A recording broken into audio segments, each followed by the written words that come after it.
그러면서 사랑하는 동역자 여러분 하면서 마지막 클로징 멘트를 가지고 하나님 나의 왕으로 여기며 살자라고 하며 설교를 이제 마무리를 하는데요.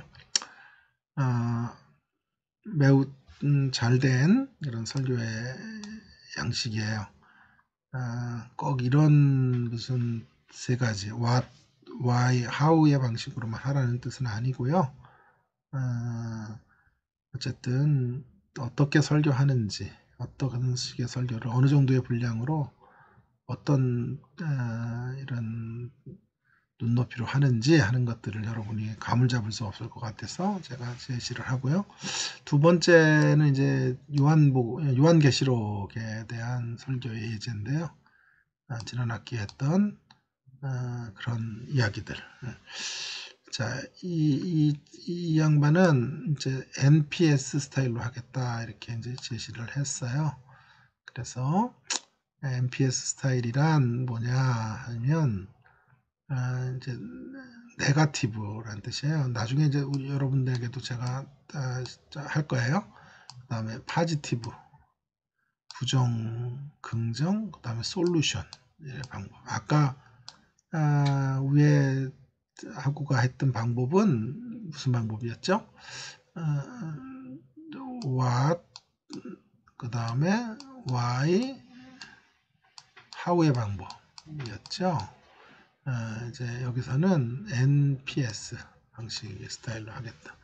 요한계시록 11장 3절에서 13절 두 증인들이 이제 증인의 사역을 감당하다가 죽고 부활하고 사람들이 돌아오는 이런 내용을 다루는 본문이에요. 제목을 고난의 간증으로 살아가야 합니다. 제목이 조금은 좀 애매합니다. 좋은 제목은 아니고 또 너무 길고 그런 한계들을 좀 가지고 있지만 어쨌든 주제는 세상의 간증이 아닌 고난의 간증을 따라 살아가자. 세상의 간증이 아니라 고난의 간증.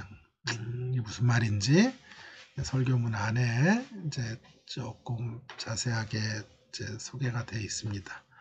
조금 이따 제가 설명을 드리기로 하고, 목적은 세상의 유혹과 고난 속에서도 하나님의 나라의 길을 걸어가도록 도전하기 위해서 설교를 해야 되는 것이고, 이제 개요는 이 NPS 스타일로 서론이 있고요.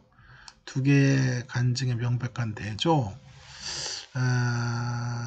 그러면서 이제 부정, 세상 부정적인 면들은 세상의 간증, 긍정은 고난을 갖고 있는 간증.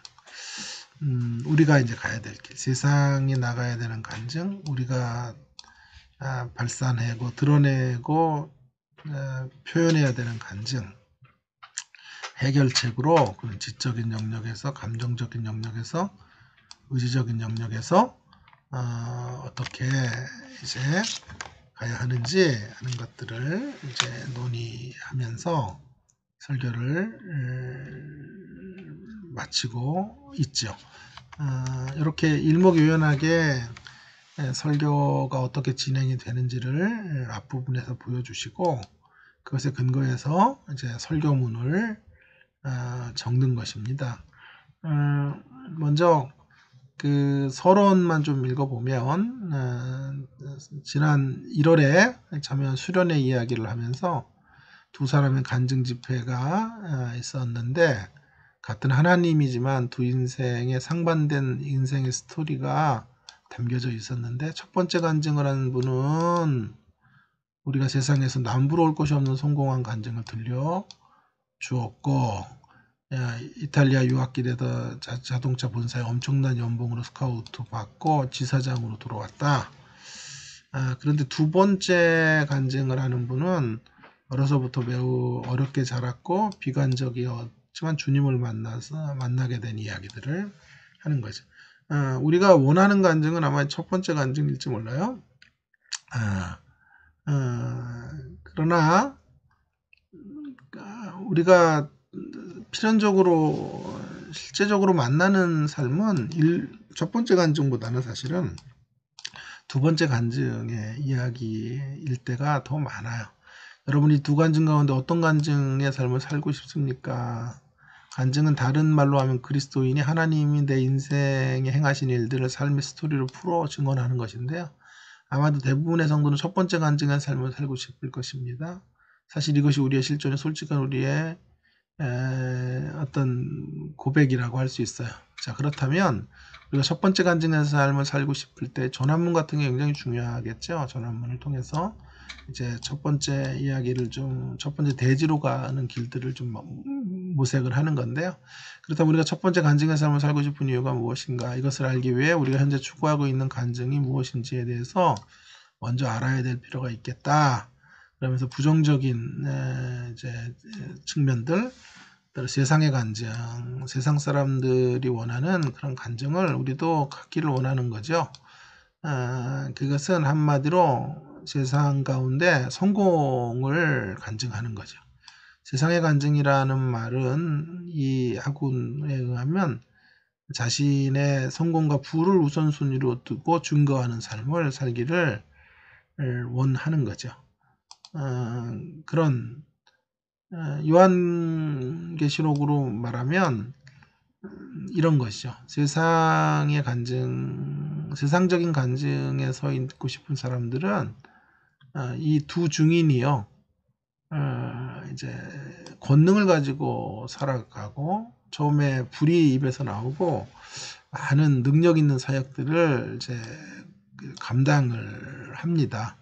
그래서 세상이 원하는 간증은 이런 거죠. 그렇게 능력을 가지고 아름다운 결과를 만드는. 뭐가 이제 중간에서 빠지냐 하면, 그러다가 이들이 3절에서 13절 가운데 7절에서 10절을 잘라낸 간증이죠. 이게 없는 세상의 간증이라는 건데요. 사실 제가 수업에서 이제 이런 이 본문을 이야기할 때 두 개의 시나리오라는 이야기들을 좀 해줬어요. 그래서 그런 걸 힌트 삼아서 했는데, 세상이 원하는 시나리오와 우리가 원하는 시나리오, 그걸 이제 이분은 이제 간증이라는 말로 바꿨는데, 세상이 원하는 시나리오는 고난이 스킵되고 바로 3절에서 6절에서 바로 11절에 13절로 가는 이러한 간증을 꿈꾸는 거죠. 고난이 없는, 중간에 고난을 띄워놓고 영광의 신학, 십자가의 신학이 없는 영광의 신학. 물론 우리에게 세상의 간증이 필요하다고 여겨질 때도 있어요. 불신자가 세상의 간증으로 마음을 열고 초신자들을 돌아오게 하는 동력이 될 때도 있어요. 그러나 세상의 성공 간증으로 인해 신앙의 동력을 얻는다면 과연 우리가 진실로 믿고 있는 참 신이 하나님인지 아니면 세상인지에 대한 점검이 필요하다. 자, 이러한 이제 세상이 꿈꾸는 매우 좀 부정적인 면이죠. 우리가 볼 때는요. 그렇다면 이제 우리가 가져야 될 간증은 무엇인가? 우리 성경에서 두 증인을 통해 보여주는 간증은 바로 7절과 10절을 통과하는 간증이에요. 너희가 하나님의 나라에 들어가려고 많은 환난을 겪어야 된다라고 말했으니까, 고난 없는 하나님의 영광으로가 아니라 고난의 길을 통하여 나아가는 하나님의 영광의 자리를 향해서 가는 거죠. 그 영광의 모습이 이렇게 영광이라는 단어로 13절에 그들이 그런 죽음의 길을 불사하고 무적행에서 올라온 짐승과의 싸움에서 승리하고 자기의 생명을 아끼지 않고 내어주는 그 죽음을 통해 영광의 자리를 확보하게 되는 것이죠. 그리고 그 결과로 세상이 주님 앞으로 돌아오는 역사들이 일어나게 되고, 이런 13절의 이야기, 세상이 주님께로 돌아왔다는 말은 계시록 안에 여기밖에 없어요. 다 돌아오지 않고 패역하고 멸망의 자리로 나아갔다라고 하는 것인데, 여기에서 유일하게 영광을 하나님께 돌리는 이야기들이 두 증인의 사역을 통해 펼쳐지게 되었어요. 결국 두 증인이 겪은 고난은 부활과 그 이후에 하나님 나라 완성을 향해 가는 길이 되었다. 따라서 고난의 간증은 하나님의 능력을 힘입어 하나님과 하나님 나라의 가치 안에서 고난을 견디는 삶에서 우러나오는 간증이죠. 그 이유는 하나님 나라의 가치관이 세상의 가치가 근본적으로 다르고 우리가 하나님 나라 백성이자 증인으로 부름받았기 때문이에요. 그러기에 우리에게 두 증인처럼 자기에게 맡겨진 역할을 충실히 감당하면서 복음과 함께 수반되어지는 고난을 견디며 살아가는 사명이 필요하다. 자, 그렇다면 이제 마지막 전환어를 통해서 해결책을 향해서 N이죠. 부정적인, 그다음 포지티브, 그 다음에 이제 솔루션의 방법으로 해결책. 그럼 어디로 가야 되는가? 우리는 우리의 사명인 고난의 길을 어떻게 걸어갈 수 있는가? 먼저는 이번에 이제 아마 교육학을 하셨는지 이런 어쨌든 지적이고 또 감정적이고 의지적인 면들을 세 가지를 들어서 그런 고난 속에서 우리가 가야 될 길들이 뭔지 하는 것들을 제시를 했습니다. 다 읽을 필요는 없을 것 같고요. 어쨌든 그런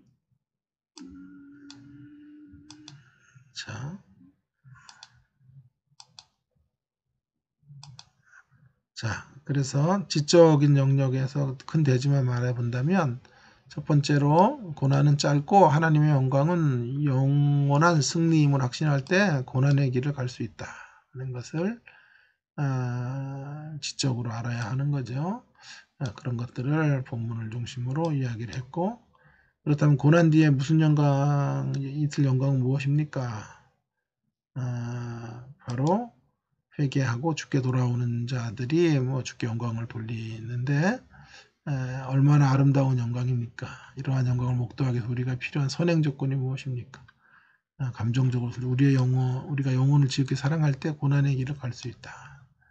이런 이야기들을 통해 본인이 간증의 이야기, 아이를 출산하게 되었던 간증의 이야기도 하고요. 그 다음에 의지적인 결단 세 번째로는 고난을 맞이하는 자세로 갈 때, 그러니까 이분은 이제 전환어 같은 걸 잘 처리해가지고 어쨌든 이런 논의들이 서로 따로 떨어지지 하지를 않고 계속해서 연결되어지고 마치 꼬리에 꼬리를 물고 이어져 가듯이 이렇게 답들을 제시해주고 있죠. 그래서 이렇게 우리의 영혼이 주께로 돌아오는 영광을 소망하면서 셋째로 고난을 맞이하는 자리로 갈 때 고난의 길을 넉넉히 감당하며 걸어갈 수 있다. 어떤 경우에도 고난을 두려워하고 회피의 대상으로가 아니라 넉넉히 승리하는 자리로 갈 수 있다. 결론 부분이죠. 고난의 간증보다 세상의 간증만을 하고 싶은 우리의 인생 가운데 하나님께서 요한계시록 11장 3절에 13절의 말씀을 통해 우리에게 말씀하시는데, 우리는 주 예수의 다시 오심이 이를 때까지 두 증인의 사역을 위해 부름받았어요. 곧 영광을 바라보며 예수 그리스도의 복음을 인해 고난의 간증을 살아가는 삶을 받들라는 거죠. 첫 번째는 고난은 짧고 하나님의 영광은 영원하게 지속될 것임을 확신할 때 고난의 길을 갈 수 있고, 둘째로 우리가 영혼을 지극히 사랑할 때 고난의 길을 갈 수 있고, 셋째 고난을 맞이하는 자리로 갈 때 고난의 길을 갈 수 있다. 그리하여 어린 양 예수 그리스도의 복음으로 인하여 두 증인처럼 고난이 올지라도 영광을 바라보고 고난의 간증에 참여합시다. 고난 가운데 오히려 온몸과 마음으로 예수 그리스도의 복음에 매이는 간증, 결국 고난을 통과하는 증인의 간증이 울려 퍼지는 성도들이 되기를 바랍니다. 두 편의 여러분의 선배들이 했던 나름 굉장히 좋은 착상과 고민이 있는 이런 설교들을 여러분들에게 제안을 했죠.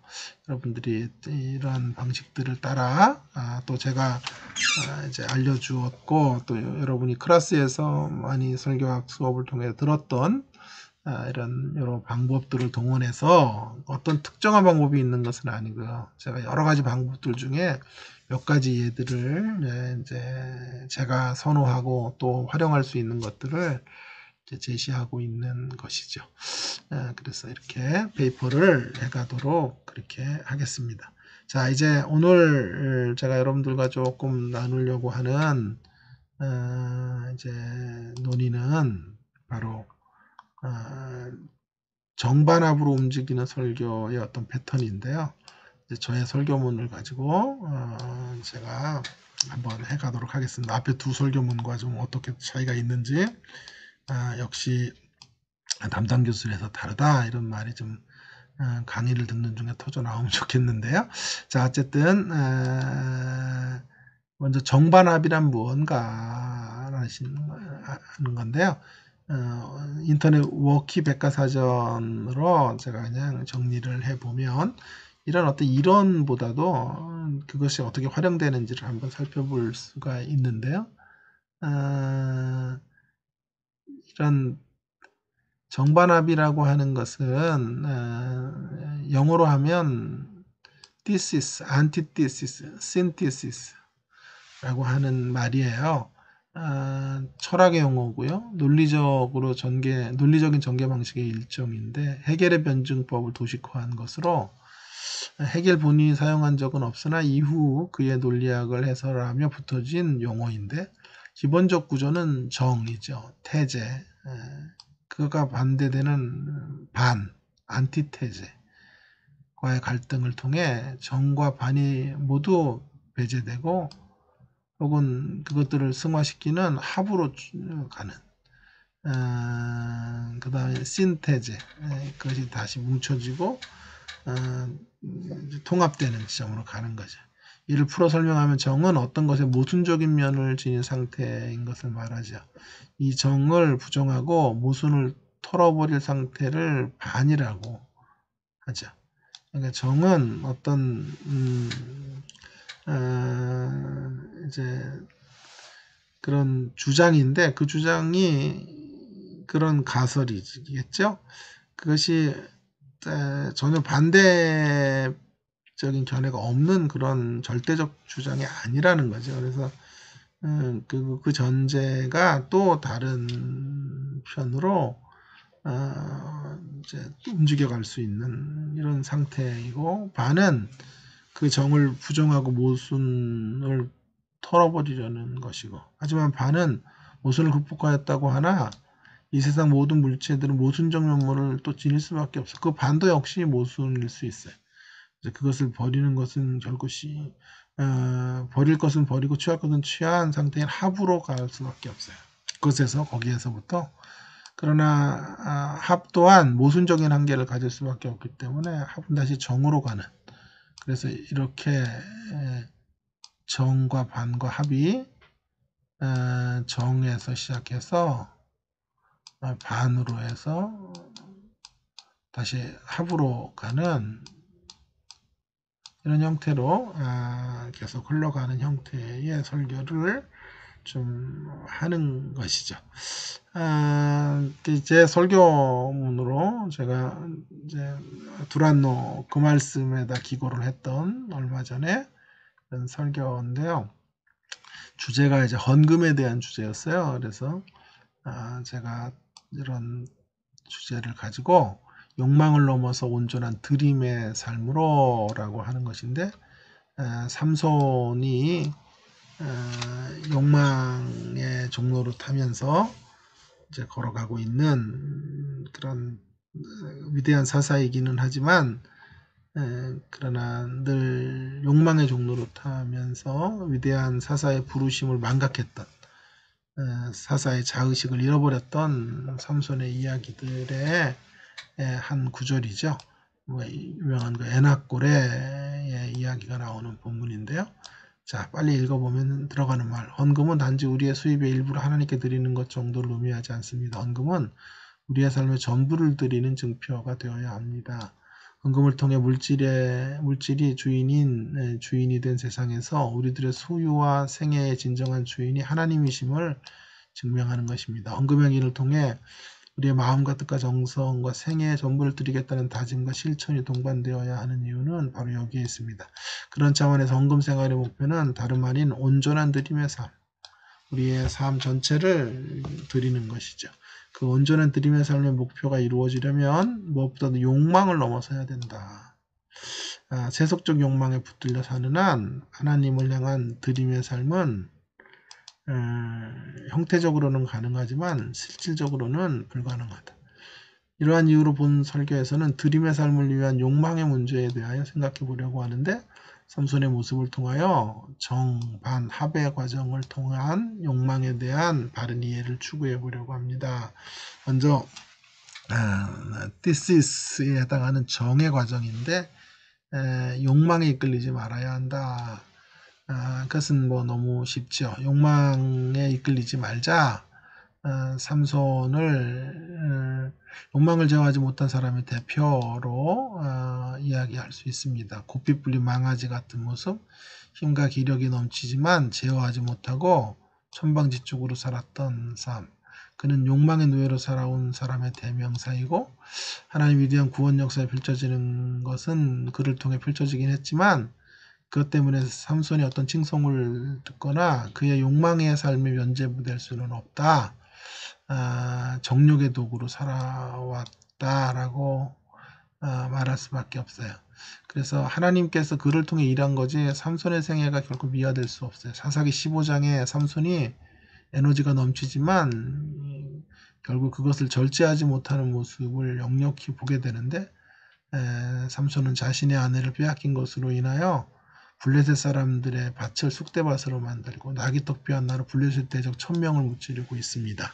소위 말해 일당 천의 사람이죠. 성경은 지금 어마어마한 삼손, 마치 영화의 람보격에 해당하는 인물로 삼손을 다루고 있어요. 삼손의 위대한 업적을 폄하하려고 말하는 것이 아니에요. 기본적으로 어느 인물도 장점만 가질 수 없어요. 반대로 단점만 가질 수도 없어요. 긍정과 부정이 있습니다. 삼손도 마찬가지예요. 비록 삼손에게 구원자의 역할이 전혀 없는 것은 아니에요. 그럼에도 불구하고 전반적으로 삼손의 모습은 구원자답지 못했다. 성경의 주된 입장이에요. 그의 동기가 그리 선하지 않았고 결과적으로 블레셋을 혼내주긴 했지만 하나님 나라에 진전의 공헌도는 미미했다. 그래서 그에 대한 최종적 평가는 그저 삼손이 사사로 20년을 지냈다는 거예요. 뭐가 빠졌냐면 평화의 시대가 도래했다라는 것이 없어요. 그래서 결국 개인의 보복을 위해서 살았던 자기의 자존심, 망가진 자존심을 세우기 위한 사람이었다. 그래서 결과보다 하나님 중요하게 여기는 과정과 동기일 텐데 좋은 결과가 수단을 정당화시키지 않습니다. 사역에 있어서 동기가 중요한 이유가 바로 여기 있습니다. 하나님이 찾으시는 건 유능함이 아니라 순전함입니다. 탁월함이 아니라 신실함입니다. 뛰어난 업적보다는 자세입니다. 그래서 욕망에 길들여지지 않아야 된다. 그런데요, 반으로 가면 안티티시스로 가면요, 욕망 자체를 그러나 거절할 수 없다는 것이죠. 자, 지금까지 정의 과정을 통해 욕망에 붙들려서는 안 된다라고 말씀을 드렸습니다. 그러나 반의 과정을 통해서 교훈하려는 것은 성경이 그리 단편적이지 않다라고 하는 것이죠. 성경을 심플하게 이해해야 되고 심플한 기독교인의 삶을 살아야 되지만 그렇다고 단편적이어서는 안 돼요. 단편적이라는 건 누누이 강조하지만 전후좌우를 보지 못하는 모습이에요. 기독교 신앙은 그저 한 방향으로만 치달아갈 수가 없죠. 전후좌우를 잘 살펴보고 치우침이 없는 자리로 걸어가야만 하겠습니다. 욕망의 과잉의 문제점을 지적하는 것도 중요하지만 그러나 욕망 자체를 거절하는 것은 불가능한 일이 되고 말아요. 왜냐하면 욕구나 욕망을 거절하는 것은 인간의 길을 포기하는 것과 같기 때문이에요. 욕망이 과도한 것도 문제이지만 욕망의 포기도 문제가 심각하다는 것이 정에 대한 반박이에요. 그렇다면 욕망 거절의 미학으로만 달려갈 때 발생하는 폐단이 무엇일까요? 욕망 거절로만 가면, 정으로만 가면요, 자칫 금욕주의적 기독교가 되고 무기력한 기독교. 아무것도 도전하지 않아요. 어떤 목표도 없고 열기도 없고 그렇게 물 흘러가듯 살아가요. 욕망 과잉의 반대로 욕망 죽이기의 영성이 자리를 잡으면 기독교는 매우 소극적이고 패배적인 자리로 걸어가고 말 거예요. 욕망 없이 사는 삶이 낮은 자존감으로 살아가는 것을 정당화시키면 평생 왕의 자녀로서의 특권과 권세의 능력을 망각하며 살아갈 거야. 어두운 현실을 운명으로 받아들이고 살아가는 일들이 벌어지게 될 거야. 우리들이 온전한 드림의 삶을 원한다면 결국 욕망 자체를 버리지 말아야 해요. 좋은 욕망 자체를 버리는 것은 더 보람있고 가치 있는 삶을 향한 의지를 포기하는 자리로 떨어지게 되는 것입니다. 결국 그래서는 안 됩니다. 강력한 욕망과 열정과 욕망의 삶으로 인하여 가난이 극복되고 암울한 환경들을 우리가 이겨가게도 되는 것이기 때문에 욕망을 버려서는 안 된다. 우리 하나님은 어떤 분이신가? 하나님의 이미지는 욕망의 과잉으로 사는 사람과는 같지 않지만 그렇다고 욕망을 죽이고 사는 사람과의 이미지와도 같지 않아요. 이사야 43장 19절 20절에 보면 우리 하나님을 매우 긍정적이고 적극적으로 다뤄요. 하나님 어떤 분이야? 내가 새 일을 행하리니 이제 나타날 것이라 너희가 그것을 알지 못하겠느냐? 반드시 내가 광야의 길을 사막에 강을 내리니 장차 들짐승과 등량과 타전 나를 존경하고 내가 광야에서 물을 사막에서 강을 내어 내 백성 내 택한 자들을 마시게 할 것이다. 이런 하나님을 따라 살아가는 그분의 자녀들은 어떻게 살아야 합니까? 두말할 것도 없이 광야의 길을 내는 사막에 강을 내는 사람들이 돼야 돼요. 욕망 없이 금욕적으로 사는 것과는 거리가 멀죠. 세상을 거스리고 기도원에 들어가 사는 것과 거리가 멀어요. 자, 정반 이제 합으로 가보겠습니다. 그럼 이제 우리 어디로 가야 될까? 욕망을 버려야 되고 그런 욕망 자체를 버릴 수는 없다면 어디로 가야 돼? 욕망의 주인 대신 하나님께 지속적으로 붙들리는 자리로 나아가야 되겠다. 인간의 욕망을 만드신 분 하나님이시죠. 욕구를 갖는 건 정상적이고 정당한 것이. 중요한 것은 욕망의 주인이 나인지 하나님인지를 분명하게 하는 것이. 내 욕망을 위해서 내 욕망을 하나님의 도구로 사용할 것인지, 내 욕망을 아니면 하나님의 욕망을 위하여 나를 도구로 드릴 것인지. 하나님을 도구로, 하나님의 도구가 아니라 하나님을 도구로, 내 욕망을 위해 하나님을 도구로 쓸 것인지, 아니면 하나님의 영광을 위해 나를 도구로 드리는 삶으로 살지 하는 것들이 중요한 대목이 될 거예요. 전자의 경우는 욕망의 노예로 살면서 온전한 드림의 삶을 살지 못하고 자신의 욕망을 채우는 신을 찾을 뿐이에요. 후자의 경우는 하나님의 거룩한 욕망에 참여하는 삶을 살게 될 거예요. 하나님의 갈망을 이루어드리는 붙들린 자의 삶을 살아가게 될 거예요. 그래서 전자의 주인공은 삼손이죠. 욕망에 붙들려서 평생 살아가고 하나님을 사용하는 인생으로 살았어요. 이와 대조를 이루는 또 한 사람을 말한다면 사도 바울이죠. 사도 바울은 자신의 욕망을 버리고 하나님 앞에 온전히 자신의 삶을 관제로 부어드리면서 그래서 그 유명한 사도행 20장 24절에 달려갈 길 사명을 위해서는 죽음이 기다려도 나의 생명을 조금도 귀한 것으로 여기지 않는다. 지금 바울은 자신의 욕구보다 하나님의 욕구를 위해 죽음을 기다리는 자리로 나아갈 것을 고백하는 거죠. 죽음 앞에서도 무르설 줄 모르는 에너지를 발산하는 것이죠. 삼손이 자신의 욕구 충족을 위하여 그렇게 힘을 발산했다면 사도 바울은 정반대예요. 하나님의 나라의 위대함을 보여주는 4번 타자가 바로 사도 바울이에요. 어느 분은 사도 바울 옆에만 쓰면 짐승과 같은 자기를 본다라고 말하기까지 해요. 그만큼 삼손과 달리 사도 바울의 생애는 온전한 드림의 삶이에요. 헌금의 삶이라고 할 수 있어요. 그러나 바울 예찬이 목표가 아니에요. 바울은 어떻게 그렇게 살 수 있었을까? 중요한 말은 22절에 성령에 매여. 성령에 붙들릴 때. 정욕에 매이는 삶이 아니라 성령의 욕망에 붙들릴 때 우리는 하나님의 나라를 위해 힘있게 쓰여질 수 있어요. 정반함의 과정을 통해 이제 우리가 가야 될 길은 분명해졌어요. 욕망을 죽이는 길이 아닙니다. 욕망을 승화시키는 것이 삼손의 욕망에서 바울의 욕망으로 바꾸는 거죠. 승화시킨다는 건 욕구를 비난하는 태도를 의미하는 것이 아닙니다. 오히려 더 건전하고 아름다운 것으로 변화시켜가는 것이죠. 삼손 방식의 욕구 충족의 모습이 아니라 바울 방식의 욕구 발산하기의 모습으로 나아가 힘있게 하나님의 뜻을 받드는 우리가 되십니다. 그때 우리에게 온전한 드림의 삶, 헌금의 삶이 펼쳐질 수 있을 것입니다. 여러분 어때요? 역시 담당 교수가 다르죠? 설교문이? 긴 시간 동안 강의 들어주셔서 너무 감사합니다. 다음 주에 또 뵙겠습니다. 안녕.